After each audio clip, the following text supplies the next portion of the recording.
can't go past the polls in America for gaslighting at the moment. Of course, it was just a matter of time now that Kamala's the best thing since sliced bread, despite being wildly unpopular previous in her own lay party and as the most unpopular VP in American history. No, now the polls would have you believe that she is neck and neck with Trump. Believe it or not, yes. This latest poll to come out is exactly asking you to believe that she is. It's 50-50, guys. It's down to the wire. We don't know who's going to get it. She's just that popular all of a sudden. Now, the Trump campaign has come out and called this a furphy. Senior campaign advisor Brian Hughes has said the fake news media continue to help dangerously liberal Kamala hide her record of economic failure and soft on crime policies. Now, as this analysis shows, they'll even put a finger on the scale of polling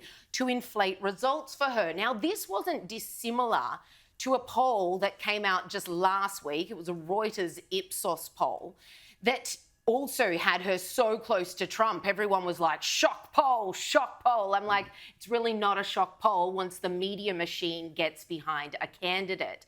And that poll showed, once you scratch beneath the surface, they had, of course, achieved this by oversampling Democrats. So in that poll, they'd sampled 426 Dems versus 376 Republicans and 341 independents. So you can already see that slight inequality there that they're relying on to bump up a poll that is like shock poll, they're neck and neck, you guys won't believe what's happening.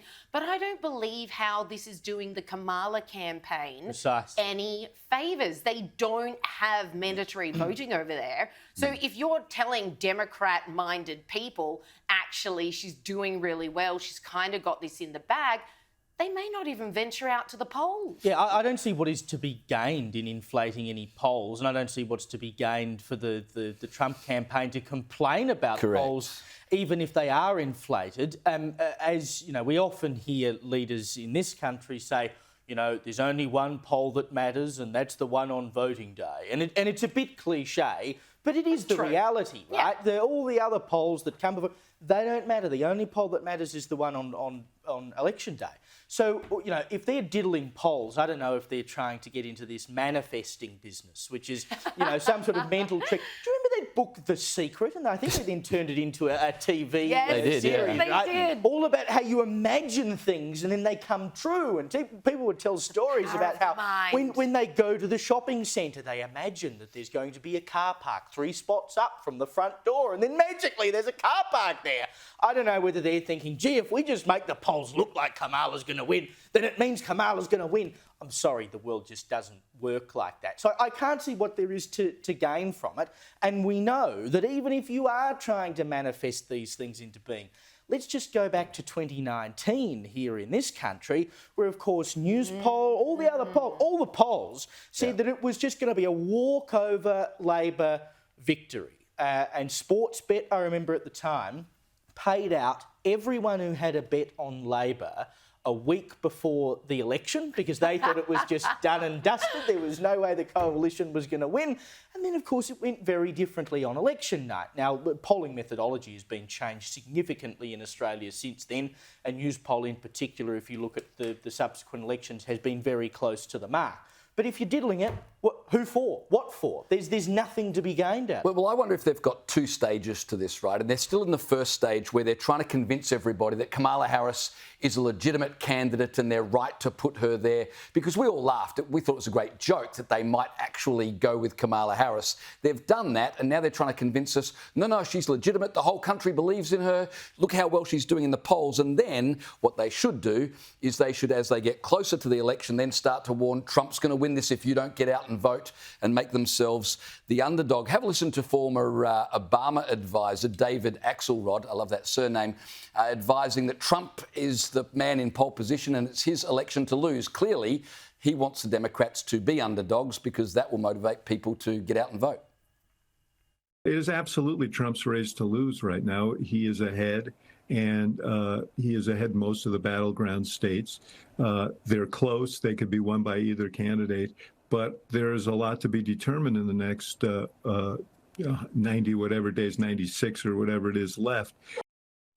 So the Dems want to be the underdog, and Trump should want to be the underdog as well. Also, I don't think it helps Trump focusing on things like fake polls, you're rigging the polls. Focus on his record for 4 years as president and focus on Kamala Harris's non-existent record as vice president.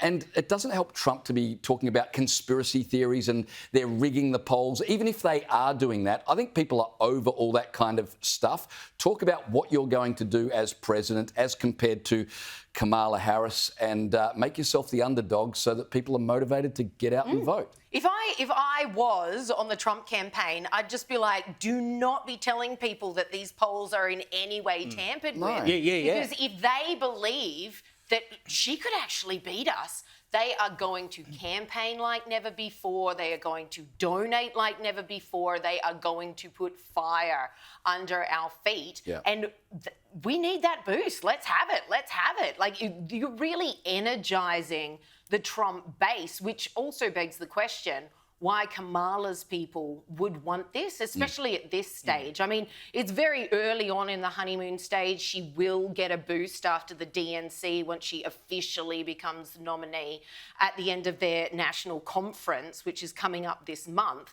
Her honeymoon period this is just the early stages. It's only going to get better for her as the Kamala hysteria, the good kind of hysteria, really continues to build her up more. Trump can weaponize that. Instead of saying, oh, it's fake, just roll with it. It's all true. So we need you guys. We need you guys to get out there and vote. We need you guys to donate, etc., etc. I don't understand why they're now focusing on pointing out the fact that they're being... And I don't think the polling at this point in time is that unbelievable either. I mean, everything these days gets sort of broken down into an acronym, right? I'm going to call it ABB. The phenomenon is anyone but Biden, right? And so Dems, even though it's Kamala Harris, are just like, it's not Joe Biden. Anything is better than Joe Biden. And that's why they've had such a surge of donations after Kamala replaced him as the presumptive candidate. Because it's like, OK, at least we've got someone here who, even though the words they string together are a bit ordinary, they can actually they can actually get a sentence out without, like, freezing on stage. It doesn't make a great deal of sense, but she doesn't freeze on stage. And so she has that sort of momentum by not being Biden behind her that, as Liz just said, will pick up again after the DNC. The question is whether or not she can sustain that through until November.